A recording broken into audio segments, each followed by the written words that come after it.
Super tech എങ്ങനെ നമുക്ക് mix ചെയ്യാന്നാണ് നമ്മളിവിടെ കാണിക്കുന്നത്. ഈ സൂപ്പർ ടെക് നമുക്ക് കുറച്ച് അത്യാവശ്യം വേണ്ട കുറച്ചല്ലേ ഉള്ളൂ.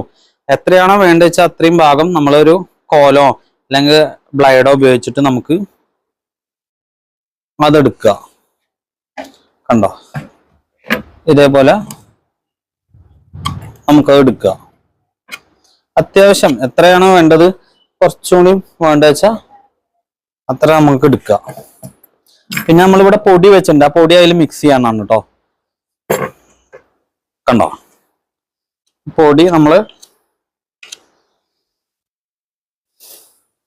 വെച്ചിട്ടുണ്ട്. ആ പൊടി നമ്മൾ ഇതിലിപ്പോ കണ്ടോ കുറച്ചെടുത്തിട്ട് നമുക്കത് ഇനി മിക്സ് ചെയ്യാൻ നമ്മൾ ബ്ലൈഡ് ഉപയോഗിക്കുക. ഈ മിക്സിങ് നമ്മൾ ശ്രദ്ധിക്കണം. പിന്നെ അതിലൊരു പശ ചേർക്കേണ്ടത് ഞാൻ പറഞ്ഞുതരാം. ഇതാണ് മിക്സിങ്.